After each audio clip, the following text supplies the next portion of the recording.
afternoon. Okay. Afternoon. Just a few things at the top, and then happy to take your questions. Today, the department released its annual report on suicide in the military for calendar year 2023. The report found that 2023 active component rate is higher than in 2022. I'd like to reiterate the department's ongoing and unwavering commitment to taking care of our people. Since his first day in office, the health, safety, and well-being of our military community has been one of Secretary Austin's top priorities. As you've heard him say many times before, we owe it to our service members and our military families to provide the best possible care, to identify risk factors and spot warning signs, and to eliminate stigmas around seeking help. And when it comes to suicide, one loss to suicide is one too many. The department remains focused on long-term, sustained initiatives to prevent suicide. In 2023, Secretary Austin approved a comprehensive campaign plan with 5 lines of effort and enabling tasks to guide and strengthen the department's suicide prevention strategy. The plan includes 83 key enabling actions adopted and modified from the approved Suicide Prevention Response and Independent Review Committee, or the SPIRC, recommendations. Subsequently, the department has been urgently focused on implementing all 83 recommendations and these key reforms. In 2024, the department completed 20 of the SPIRC recommendations, and in fiscal year 2025, with the support of Congress, the department will make an unprecedented investment in suicide prevention. While some progress has been made, Secretary Austin has been clear that there is still much work to do, and he won't let up. The annual report will be available at dspo.mil, and a statement from the Secretary is available on defense.gov. Separately, today the department also delivered its fiscal year 2024 annual report on unidentified anomalous phenomena, or UAP, to Congress. The department has briefed relevant congressional staff on the report's filings. As of today, the All-Domain Anomaly Resolution Office, or AARO, has received over 1,600 UAP reports, 757 of which came to AARO during the period covered by this report. AARO has successfully resolved hundreds of cases in its holdings to commonplace objects, such as balloons, birds, drones, satellites, and aircraft. Over 900 reports lack sufficient data for analysis, and AARO retains these cases in an active archive, and they may be reopened and resolved should additional information emerge to support analysis. I want to emphasize that only a very small percentage of reports to AARO are potentially anomalous, but these are the cases that require significant time, resources, and focused scientific inquiry by AARO and its partners. It is also important to underscore that to date, the department has discovered no verifiable evidence of extraterrestrial beings, activity, or technology. None of the cases resolved by AARO have pointed to advanced capabilities or breakthrough technologies either. Switching gears, let me turn to now the Secretary's schedule. Today, Secretary Austin is hosting senior civilian and military leaders from across the department for the DoD Senior Leaders Conference. This Senior Leaders Conference meets semi-annually to address broad, cross-cutting issues affecting the Office of the Secretary of Defense, the military departments, the combatant commands, and interagency efforts in order to provide advice and assistance to the Secretary on the strategic direction of the department. And finally, tomorrow, Secretary Austin will depart to the Indo-Pacific for his 12th trip to the region as Secretary of Defense. The Secretary will visit Australia, the Philippines, Laos, and Fiji for a series of meetings and official engagements with regional counterparts. Each stop on this trip will highlight the department's historic efforts to work alongside our partners and allies to deliver on shared regional visions of peace, stability, and prosperity. As mentioned, this is the Secretary's 12th visit to the region and continues the long tradition of the Secretary's representation at the ADMM+. In addition, this will be the Secretary's 4th visit to the Philippines, which is the most visits ever by a U.S. Secretary of Defense and signals the incredible progress the U.S. has made in deepening that critical alliance. And finally, this will also be the first ever visit by a U.S. Secretary of Defense to Fiji, demonstrating growing security cooperation between the U.S. and Pacific Islands countries. So more to follow in the coming days, but with that, I'd be glad to take your questions. Tara. Thanks, Sabrina. So a couple of questions on the Defense Secretary nominee, Pete Hegseth. He said that in 2021 he was part of the DC National Guard and was supposed to be helping provide protection to the inauguration, but was removed from that duty, potentially because of a questionable tattoo. Those his words. So has the department looked into his removal from that detail and kind of following up on that? So far we have not received a full military record of his service from the Army, and so just asking if that could be released publicly.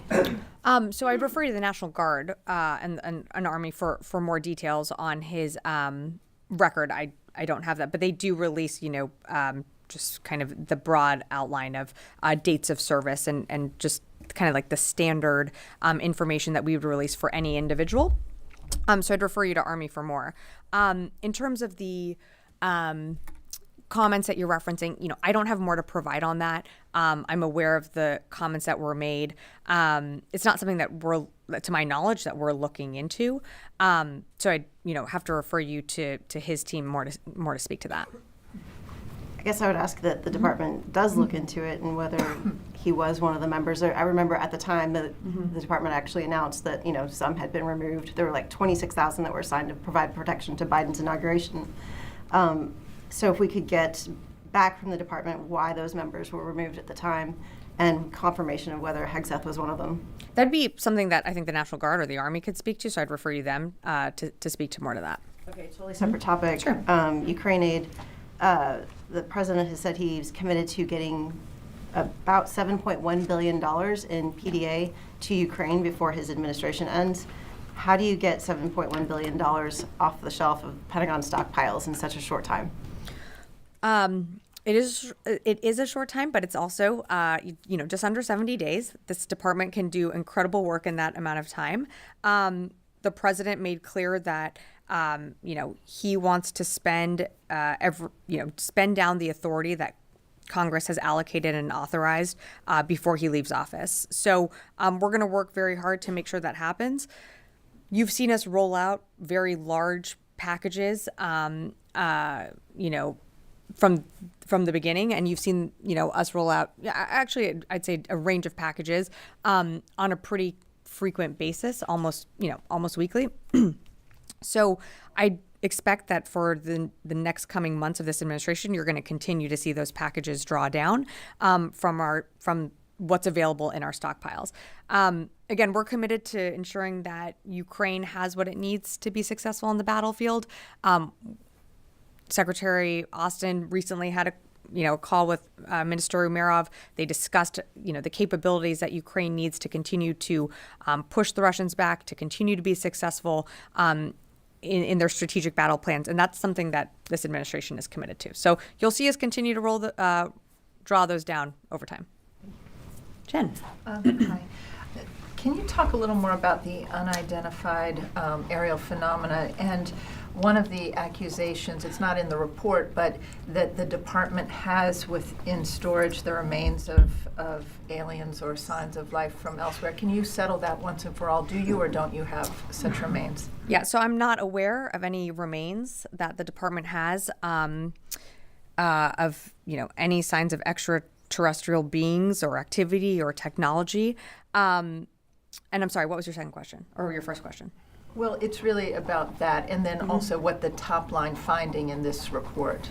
So the report, again, was briefed to members of Congress, and from what I read out at the top, I really don't have more to provide, but the relevant staff and committee members were notified about the report. Part of this annual report submitted to Congress is accountability and to ensure that we continue to keep members updated through our Aero office. Go ahead. Have you found any evidence of foreign involvement in any of these unidentified aerial phenomena? Yeah, to date, the department has not discovered any verifiable evidence of extraterrestrial beings, activity, or technology, nor verifiable information to substantiate claims that any programs regarding possession or reverse engineering of extraterrestrial materials have existed in the past or currently exist. Okay, and in terms of the strikes on the Houthis in the past week, why were the F-35Cs used in those strikes? Is it symbolic? Was it needed? And yet the Houthis keep firing? I mean, why we use certain capabilities is also what's available in the AOR. The F-35s are, are part of the Abe Carrier Strike Group. Why they're used, they bring different capabilities than, some of the other aircraft in the region. But that's really at the discretion of the commander. Can't get into more of the operational details on that, but it's really depends on the mission, the operation, and what's available and what we need to accomplish. And different aircraft are used at different times. Yeah, Ostam. Thank you. I have a follow-up one on Tara asked about Ukrainian assistance to Ukraine. So does the Pentagon still me about UAPs. Yes, maybe later. Okay. So does the Pentagon still plan to use the entire amount that is left by the end of the administration? And do you have enough capabilities on your shelves for that? Yeah, so don't have much more to vary off of the points that I made to Tara, but as you've heard the president give his commitment that he intends to use the authority that Congress allocated to continue to draw down from our stockpiles and continue to send PDA packages out to Ukraine. That's a commitment that the president has made, and therefore the department continues to honor that commitment by the packages that we send to Ukraine on a pretty weekly, basis. And I'm sorry, your second question. Yeah, do you have enough capabilities for this on your shelves? We're constantly refilling our shelves and our stockpiles. The secretary is not going to allow the department to dip below readiness levels that he doesn't feel comfortable with. So as we continue to refill our own shelves, you're going to see equipment capabilities continue to flow out. And are those capabilities expected to be delivered to Ukraine by the end of, by January 20th, or it might take longer? Look, it's going to range as some equipment and some systems can get to Ukraine very quickly, and you've seen that happen within days or weeks. Sometimes it does take longer for what's available to get to Ukraine, and that could be longer than weeks. That could be months. You also have to remember we have those USAI packages that we have announced. Some of those things are take years to deliver. I think the long and short of it is that some equipment does get to Ukraine exceptionally quickly, but then there are some that takes longer. Okay, Konstantin. Thanks, Sabrina. There's been reporting over the last several days that the incoming Trump administration plans to stand up a sort of warrior board, I think they're calling it, to rid the military of what they feel are woke generals. Yesterday, Reuters reported that there's a list going around of generals connected to General Milley that are slated to be fired. Does the Pentagon have a reaction to these reports of the incoming administration looking to remove a large amount of its senior officers? So I'm certainly not going to speak for the incoming administration or speak to any hypotheticals on what they will and won't do. I've seen those reports as well, but I'm just not going to speak to that. What I can tell you, and Konstantin, I think you know this very well, is there are people here that work in this building incredibly hard, have dedicated their life to public service, whether it being in uniform or career civil servants. It's been amazing to meet them over my time here at the department. They are focused on the mission. They're going to continue to see that mission through. And certainly on our part from, this administration, we are going to do everything that we can to ensure that there is an orderly, calm transition. And so when the incoming secretary's team is, ready to make that transition, we want to ensure that they are set up for success. I mean, so fair enough. Just to sort of take the hypothetical out of it, are you able to say very broadly, for example, if there would be operational impacts if a large number of general officers were suddenly no longer part of the Department of Defense? So, removing the hypothetical, you remember the time when we had a significant amount of holds on our general and flag officers. Removing holding officers from moving up or not having people in place and therefore having other people fill a job that, maybe they're doing 2 jobs, maybe they're doing 3 jobs. Yes, that's going to have an impact to operations. That's going to have an impact to morale. And that is going to have an impact on the department. Again, I'm not going to speak to the hypothetical of what you're referencing, but, whenever you have or put a strain on the system where there are not enough people in a position or not enough people sharing the burden of work, of course it's going to strain the system. Joseph. Thanks. To follow up on Jen's question on the Houthis, you mentioned the capabilities that are, she asked why they use the F-35Cs in these particular strikes, and you said what's available in that AOR, but a couple weeks, last month, Sure. you used B-2 bombers that were not in that AOR that were sent from here, so how do you, why the discrepancy there? Yeah, no, there's not a discrepancy. It has to do with the type of mission and the type of targets and what would be most effective. And for the mission set that used the bombers, it was one that required their capabilities. Again, the A Carrier Strike Group has different aircraft on board. One is the F-35. Has been used in the most recent mission, but you've seen us do strikes with whether it be F-15s, F-16s. So it's really at the commander's discretion. So just on that, we've seen now new capabilities introduced to this now, I guess, year-long campaign to deter the Houthis. They're not deterred. So what's the department looking to do differently to stop that, at least in these last 70 days that you're here? Well, so to push back on that, though, we continue to take capabilities off the map for them. So while we continue to see aggression from the Houthis and, the targeting of innocent mariners and commercial ships that are just, transiting the BAM or the Red Sea, we continue to take capabilities away. Yes, they do have large stockpiles of those, but I think you have to also look at what we're being able to do to impact their operations as well, and that is important. And if we weren't doing what we were doing, you wouldn't see those commercial ships coming through. It would have a larger impact to the economy, a larger impact to world markets. And one of the things that the secretary did was set up Operation Prosperity Guardian to ensure that we can have a safe transit and to really uphold the international rules-based order of freedom of navigation. So very proud of the work that we're continuing to do there on holding, the Houthis responsible. But every single time that we engage, we're taking capabilities away as well. Just one more on Gaza.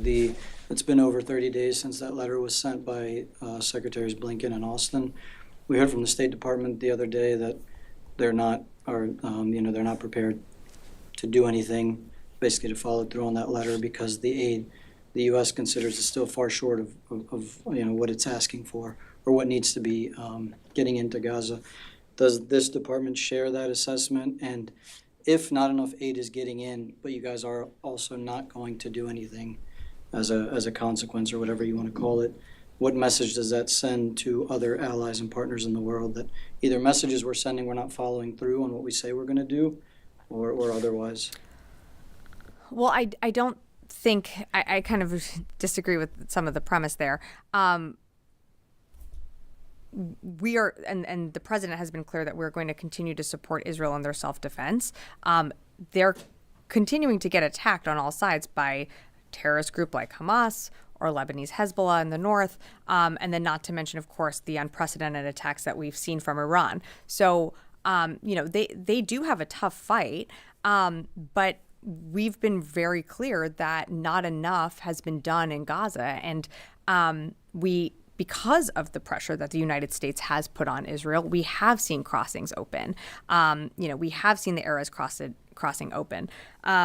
We've seen others. We're seeing more truckloads get in. We're seeing, the Jordan Armed Forces corridor open up. So I don't think it's fair to say that our pressure isn't working. It is. But can more be done? Yeah, absolutely. And over the summer when we did have that maritime corridor put in place, that did help open up the Ashdod crossing, which was something that, didn't exist before the JLOTS mission was there. So, every single day, we know how dire the humanitarian situation is in Gaza, and that's why every single day, not just here at this department, but the interagency continues to work with our Israeli partners to get more aid in, because we know not enough is getting in. Phil. The President-elect Trump's nominee for Defense Secretary has alleged that he was sidelined from this service because of what he said was being labeled as extremist. He was labeled as extremist, he says. I realize that you'd like us to speak to the Army and the National Guard, but I think we've all been trying to get a concrete answer for them. And as a representative from the Office of the Secretary of Defense, I would just hope that you could perhaps help us determine whether or not that assertion that he was sidelined for being an extremist could be verified. I'd have to take a look and certainly can look into that with the Army National Guard. But I'm aware of the reports. But again, this is something that the services would really handle. So I'd have to direct you to them to speak more to his record and also, some of the reporting that I've seen out there.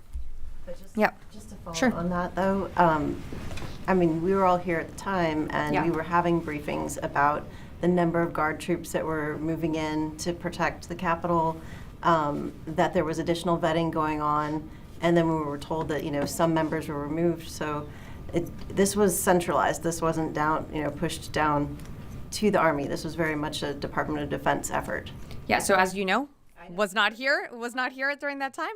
And we were going through our own transition as the incoming Biden administration. So look, like I said, happy to work and try and get you more information.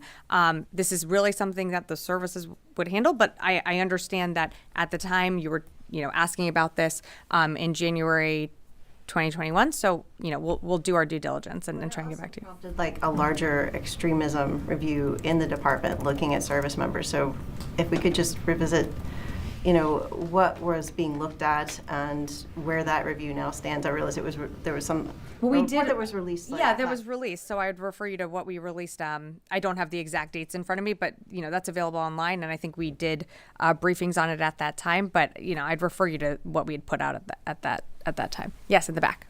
Thank you, Sabrina.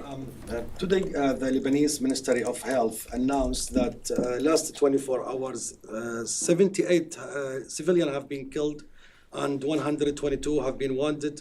So the total now getting rise to 3,365. This is who have been killed, and more than 14,000 have been wounded. So, and that's come despite what Secretary Austin said on October 19 when he was in Italy, that these numbers are far too high, and would like to see Israel scale back on some of the strikes it's taken, especially in and around Beirut. So how concerns, first of all, about these numbers, the civilian casualties in Lebanon, and how do you contact with the Israeli to tell them their message? And do you believe they are hearing what are you saying to them about the civilians? So something that the Secretary has been saying from the beginning is that the number of civilians killed as a result, whether it be in Gaza or what's happening on the northern border, certainly the number is too high. That's ultimately why we keep pushing for a ceasefire to be put in place, because we want to see, and Israel wants to see, their citizens returned home to that northern border area.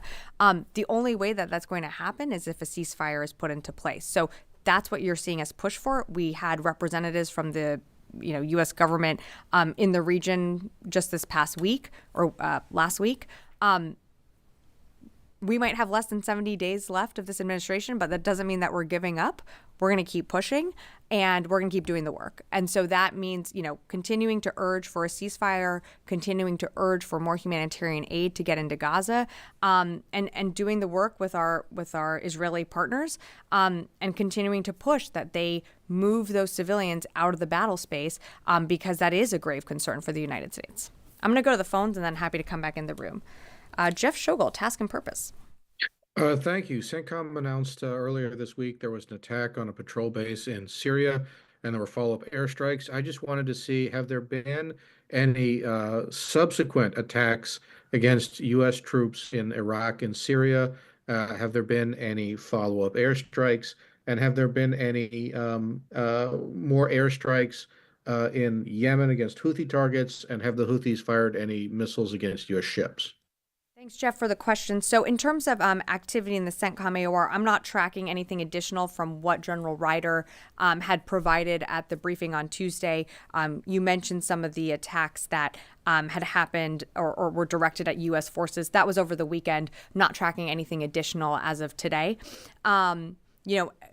occasionally there are things that are launched in the vicinity of our forces or our bases in the region that U.S. forces do engage and shoot down, but those aren't necessarily attacks on U.S. forces. But again, not tracking anything new from what General Ryder provided at the briefing on Tuesday. Go to last one here, Jared Zuba. All right, Sabrina, my question has been asked. Thank you. Thank you. Happy to come back in the room. Yes, Brad. Thank you. Just one question. Human Rights Watch released a report today saying that Israel is carrying out war crimes by forcibly displacing the Palestinian people. Do you have a response to that at all? I haven't read the report, so I don't. Okay. Yep. Yeah, thank you. Thanks so much. President-elect previously said that some people who were involved in Afghanistan's evacuation here at the Pentagon need to be fired as soon as he gets to the White House. Is there any ongoing investigation here at the Pentagon regarding Afghanistan's evacuation? There's not. And as you know, or maybe you don't, but we have put out, we have done an investigation, and CENTCOM earlier this year did an additional review of, the evacuation and also what happened at Abbey Gate. I'm not aware of any other investigations or reviews happening at the department at this time, and we were very thorough. We had folks testify on the Hill as well. Congress also did its own review on the withdrawal of Afghanistan. And while I'm not going to comment on the president-elect's comments, we've certainly done a very thorough review process in this building. Quick follow-up on that. So also the incoming Secretary of Defense said that the United States left a bunch of weapons in Afghanistan that Taliban are using right now. And may I ask, what is the overall value of those weapons that were left in Afghanistan from the Pentagon's point of view? So we did a thorough review. I'd encourage you to look online and also go back and look at the testimony that members of this administration did on the Hill. I don't have a dollar figure in front of me right now. I'm going to go to over here. Madam Sabrina, since the Secretary will be in the region, going in the region, and also ASEAN and G20 other meetings and summits are going on, and how the military-to-military relations with China today, or how much is China threat to the nations around in Asia Pacific or also in the China Sea. So those nations are depending or were depending on the United States, and what you think the future or what message you think Secretary will have for them as far as China's threat in the region? So I think it sends an incredibly powerful message that the Secretary is going to the Indo-Pacific for the 12th time. He's going to the Philippines for his 4th time. That is a partnership that has expanded with, more EDCA sites, a deepening relationship. And I think it shows that the Secretary and this building is still guided by the National Defense Strategy, which identifies China as our pacing challenge. So we're not shying away from that. What's important is that we continue to have mill-to-mill relationships with the PRC and our counterparts. That's something that President Biden committed to with President Xi when they had their meeting in California. Something that we're going to continue to push for in these short 70 days. Yes. Thank you very much, Sabrina. My last 2 questions in this administration. You're not coming back for 70 days? No. Okay. But I do want to thank you, Sabrina. Nobody has given the comment you made off the record about encouragement of journalists. I have never heard such a beautiful comment you made a few weeks ago about journalism. So I do want to come back to both of my colleagues' questions. The Abbey Gate. So I have shared with your colleagues pictures of last 3 decades of my personal news media and family relations in Afghanistan. And I do want to say that while the U.S. troops were there in Afghanistan, I did launch Emirates Airlines, did work for Nestle, MoneyGram, lots of multinational and top advertising agencies in the world. with Abigail, with the last day of withdrawal, you know, when I came out from the hospital, the first question I had asked you was that. Now, today I want to offer, from my side, from the frontier post, and for my teachers who were in the military, 100,000 investigation inquiry that anybody from Pentagon or this podium can support from my side, knowing that region so well. I want to contribute 100,000 just U.S. former military officials there and Pakistani to investigate that last day of the withdrawal. Is that a big demand? So, From a journalist?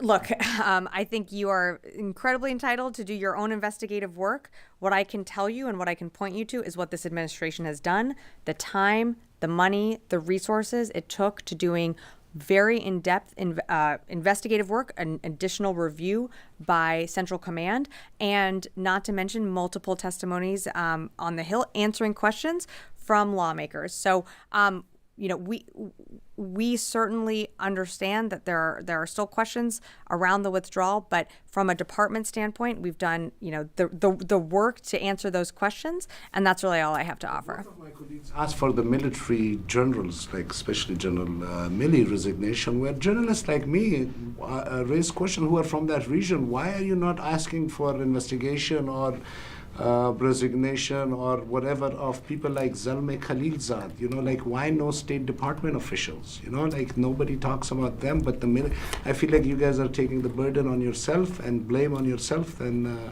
the diplomatic wing who were responsible for a big chunk of that withdrawal. Yeah, so I don't have anything more to Just add. one last- I'm going to go to Jen. I have a question. Has the transition landing team started here or landed? They have not. They have not. And what's the holdup?